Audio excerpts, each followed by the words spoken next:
Hello दोस्तों, video शुरू होने से पहले ही मैं आपको सावधान कर देना चाहता हूँ कि जितने भी मिडिल क्लास के बच्चे हैं कृपया इस वीडियो से दूर ही रहें, क्योंकि मैं इस वीडियो में आपको आपके हकीकत से रूबरू कराने वाला हूँ, जिसे जानकर मिडिल क्लास के बच्चों को काफी शौक लगने वाला है। इसी वजह से अगर आपके खून और आपके जज्बात में अगर दम है तो आप इस वीडियो को अंत तक देखें, नहीं तो यहाँ ही स्किप कर दे, क्योंकि इस वीडियो में हम पूरी तरह एक्सपोज करने वाले हैं कि कैसे मिडिल क्लास की लाइफ बर्बाद करी जा रही है सिर्फ एजुकेशन ट्रैप के नाम पे। इससे पहले भी इस टॉपिक पे कई वीडियो बन चुके हैं, लेकिन क्या आप में कोई सुधार आया? तो आपका जवाब होगा नहीं। तो आप इस वीडियो को अंत तक जरूर देखिएगा, क्योंकि इस वीडियो में आपको पता चलेगा कि कैसे एजुकेशन ट्रैप में फंसकर एक हंसता खेलता परिवार अपना परिवार खो देता है और बेरोजगारी और भुखमरी का सामना करते करते अंत में वो जाकर सुसाइड कर लेता है। मैं रियली बता रहा हूँ, इस वीडियो को बनाने में रिसर्च से लेकर एडिटिंग तक मुझे 1 मंथ से ज़्यादा टाइम लग चुका है। तो आप अपना 5 मिनट तो दे ही सकते हैं आप अपनी हकीकत जानने के लिए, क्योंकि ये हम सभी की कहानी है और इसे हम सभी अगर जानेंगे समझेंगे तो हमारे लाइफ में परिवर्तन आएगा। नहीं तो इसी तरह हम इस ट्रैप में फंसकर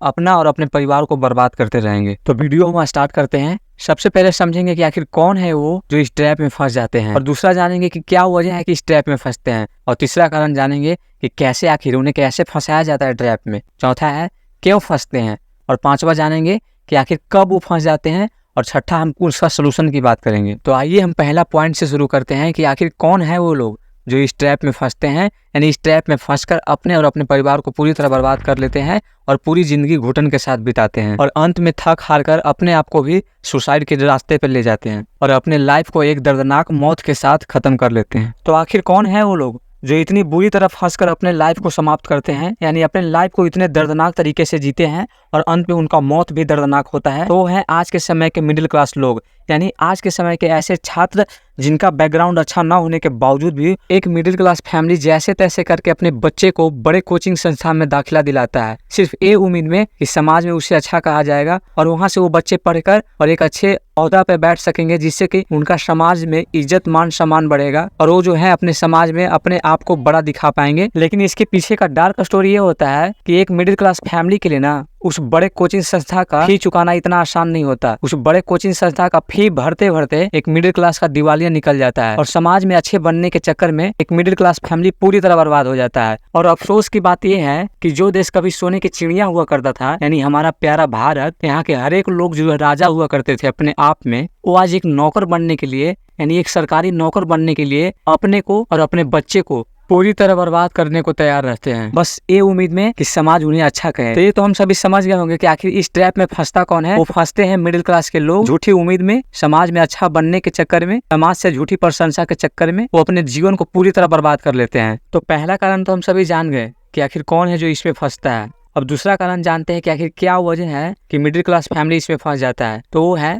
बड़े सपने, बड़ा बनने की चाहत, बड़ा घर, बड़ा गाड़ी और अन्य तरह के कई ख्वाब होते हैं जो एक मिडिल क्लास सजो के रखता है कि जिस दिन हमारे बच्चे कामयाब होंगे, हम कामयाब होंगे, उस दिन ये सब पूरा करेंगे। और उनके पास एक ही रास्ता दिखता है, वो है एजुकेशन। इसी वजह से वो अपने बच्चे को अच्छी एजुकेशन के लिए अपने ऊपर कई तरह के कर्ज लाद लेते हैं, जिसके कारण होता क्या है कि उनके पास डिप्रेशन और मानसिक तनाव जैसे कई रोग जो है मुफ्त मिल जाते हैं। और बच्चा जब बड़े एजुकेशन के लिए बड़े शहर निकलता है तो फैमिली किस तरह अपने आप को मैनेज करती है, किस तरह कर्ज के दबाव को झेलती है, वह दबाव तो सिर्फ वो फैमिली ही महसूस करती है जिसपे कर्ज का बोझ लदा होता है। और बच्चा जब एजुकेशन पूरा कर लेता है और इसके बावजूद भी वो इस लायक नहीं बन पाता कि वो अपना खर्च खुद निकाल सके, वो अपना डिसीजन खुद ले सके, अपने फैमिली का सपना पूरा कर सके, अपना सपना पूरा कर सके, तो जिसके परिणाम स्वरूप आपसी मतभेद होने लगता है, फैमिली में टकराव बढ़ना शुरू हो जाता है, जिसके कारण उन्हें उपहार में मानसिक रोग मिल जाता है और फैमिली पूरी तरह बर्बाद हो जाता है। तो हमने पहला पॉइंट ये समझा कि कौन है वो जो इस ट्रैप में फंस जाते हैं। दूसरा पॉइंट हमने ये जाना कि क्या वजह है कि इस ट्रैप में फंसते हैं, और तीसरा पॉइंट हम ये जानने की कोशिश करेंगे कि आखिर कैसे सब कुछ पता होने के बावजूद भी वो इस ट्रैप में फंस जाते हैं। तो आइए तीसरा पॉइंट डिस्कस करते हैं, कैसे। तो वो होता है हमारी पुरानी सोच और समझ की वजह से, क्योंकि बहुत पहले से ही कहा जाता है कि पढ़ोगे लिखोगे तो बनोगे नवाब, और इसी मान्यता को मानते हुए ना हमारे जितने भी पेरेंट्स लोग हैं वो सिर्फ यही मानते हैं कि पढ़ लिख कर ही कुछ ऐसा किया जा सकता है, जबकि उनके अंदर, उनके बच्चे के अंदर क्या काबिलियत है उस पर ध्यान ना देकर कोई अच्छा गा सकता है, कोई अच्छा लिख सकता है, कोई अच्छा बजा सकता है, लेकिन उस पर ध्यान न देकर ना वो अपनी पुरानी हालात पे ही जाते हैं, यानी पुरानी स्थिति में ही वापस जाना चाहते हैं कि हमारी स्थिति अगर बदल सकती है तो वो सिर्फ बदल सकती है एजुकेशन के बदौलत। जबकि ऐसा नहीं है। अभी समय इतना विस्तृत हो गया है, इतना एडवांस हो गया है कि आप जिस सेक्टर में जाना चाहो, जहाँ भी अपना कदम रखो, बस आप अपनी ईमानदारी से अगर उसमें काम करते हो तो कहीं भी सफल हो सकते हो। लेकिन यह बात हमारे पेरेंट्स लोग को आसानी से समझ में नहीं आता। हम ना चाहते हुए भी, अगर हमारी इच्छा ना हो पढ़ने की, फिर भी हमें जबरन वो एजुकेशन ट्रैप में डालते हैं। और वहाँ से निकलने के बावजूद होता क्या है, हमारे पास ना कोई स्किल होता है और ना ही हम पढ़ने में अच्छे हो पाते हैं, और अंततः हम बेरोजगार होकर ना फैमिली के रह पाते हैं और ना हम खुद के नजरों में अच्छा बन पाते हैं। इसी वजह से मेरी सलाह ये रहेगी ना कि भीड़ में चलना आपकी मजबूरी नहीं हो सकती है, आपका चुनाव होना चाहिए। आप चाहो तो अपनी चुनाव बदल सकते हो, न कि आपको जो पेरेंट्स ने कह दिया वही करना है। आप अपनी काबिलियत खुद जानते हो, न कि पेरेंट्स। इसी वजह से अपना चुनाव खुद करें। कुछ हद तक फैमिली हमारे लिए बहुत सही डिसीजन लेते हैं, उन डिसीजन को मानना चाहिए। बाकी आप अगर परिपक्व हो गए हैं तो अपना डिसीजन खुद लें। क्योंकि मैं ये बिल्कुल नहीं कह रहा हूँ कि आप पढ़ना लिखना छोड़ दो, मैं ये कह रहा हूँ कि आप काम की चीजें पढ़ें जो आपको आगे चलकर आगे बढ़ने में मदद करे, न कि डिग्री के पीछे भागो। क्योंकि ओवरऑल पढ़ना तो जरूरी है, लेकिन क्या पढ़ना है उस पर आपका कंट्रोल होना चाहिए, क्योंकि पढ़ने से ही आपका मानसिक विकास होगा। तो ये तो हमने जाना कि आखिर कैसे फंसते हो इस ट्रैप में। अब चौथा पॉइंट हम जानने की कोशिश करेंगे कि आखिर क्यों, क्या मजबूरी रहती है कि वो इस ट्रैप में आकर फंस जाते हैं। तो हमें इसका जवाब आसानी से हमारे आसपास समाज में ही मिल जाता है। क्योंकि हमारे समाज में ऐसे लोग हैं ना जो कि झूठी प्रशंसा के लिए किसी भी हद तक जा सकते हैं, चाहे उनका पूरा फैमिली ही क्यों न बर्बाद हो जाए। वो समाज में अपनी झूठी इज्जत और मान सम्मान बढ़ाने के लिए समाज के लोग मुझे अच्छा कहें, सिर्फ इस उम्मीद में ना वो अपने बच्चे के साथ और बच्चों के कैरियर के साथ यानी भविष्य के साथ पूरी तरह खिलवाड़ कर सकते हैं, यानी उन पे पूरी तरह जो है दाव लगा सकते हैं। क्योंकि उन्हें लगता है कि बच्चा स्किल अगर सीख लेगा तो बच्चा बेरोजगार रहेगा, जबकि होता उल्टा है। वो कॉलेज में जिस डिग्री के लिए भेजते हैं, वो डिग्री लेने के बावजूद भी बच्चा बेरोजगार ही रहता है। कॉलेज में इतना टाइम देने के बाद भी वो बच्चा के पास कोई भी नौकरी नहीं होता है।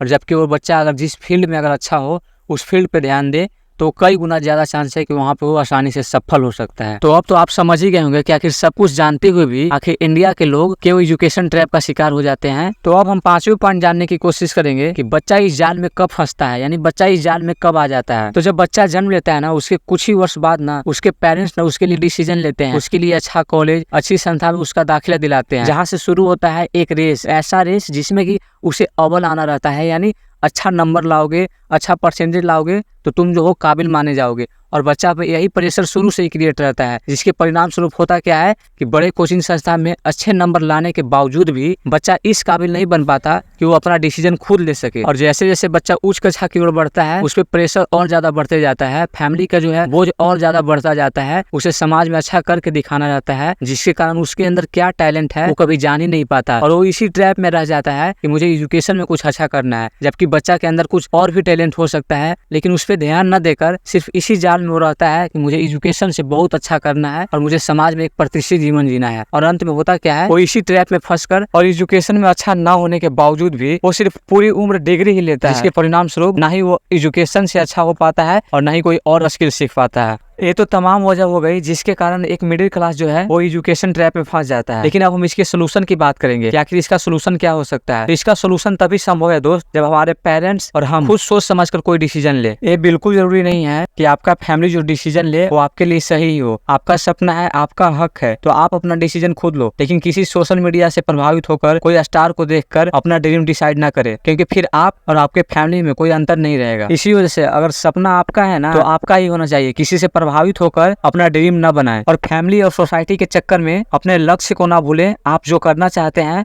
उस पे काम करें, जो अच्छा हो आपके लिए उसी पर ध्यान दे। नहीं तो समाज और फैमिली आपको किसी न किसी तरह उलझा ही रखेगा। आप जो करना चाहते हो उसमें लगो और जी जान से मेहनत करके आगे बढ़ो। और मैं दावे के साथ कह सकता हूँ कि आपका जिस फील्ड में इंटरेस्ट होगा वहाँ आप फोड़ के रख दोगे, क्योंकि आपने उस फील्ड को अपने मन से चूज किया है और ईमानदारी से मेहनत करोगे तो आपको आगे बढ़ने से कोई नहीं रोकेगा। Thanks for watching. अपना महत्वपूर्ण टाइम देने के लिए धन्यवाद।